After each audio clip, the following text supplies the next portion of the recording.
एक बार एक राजा शिकार के उद्देश्य से अपने घोड़े के साथ किसी जंगल से गुजर रहा था। दूर दूर तक शिकार की नजर नहीं आ रही थी। वे धीरे धीरे घनघोर जंगल में प्रवेश करने लगे।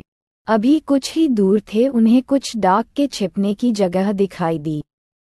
जैसे ही वे उसके पास पहुंचते हैं कि पास के पेड़ पर राक्षस तोता पेड़ पकड़ो पकड़ो, एक राजा आ रहा है, उसके पास बहुत सारा सामान है, लूटो लूटो, जल्दी आओ जल्दी आओ।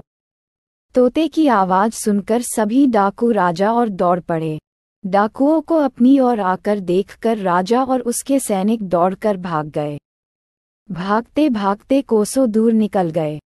सामने एक बड़ा सा पेड़ दिखाई दिया।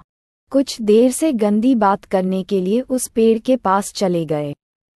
जैसे ही पेड़ के पास पहुंचे कि उस पेड़ पर तोता चला गया।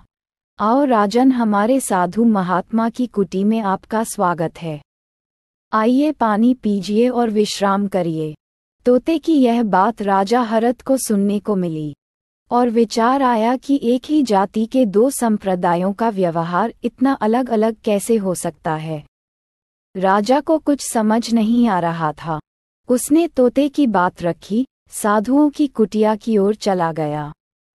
साधु महात्मा प्रार्थना करके उनके पास बैठे और अपनी सारी कहानी बताए और फिर धीरे से पूछा, ऋषिवर, इन दोनों तोतों के व्यवहार में इतना अंतर क्यों है? साधु महात्मा धैर्य से सारी बातें और बोले, ये कुछ नहीं राजन, बस संगति का असर है। डाक मित्रों के साथ तोता भी डाक मित्रों की तरह व्यवहार करने लगा है और उनकी ही भाषा बोलने लगा है। अर्थात जो भी वातावरण में रहता है वह विचारधारा ही बन जाती है और वह भी मूर्खतापूर्ण हो जाता है। इसीलिए हमें संगति सोच समझकर करना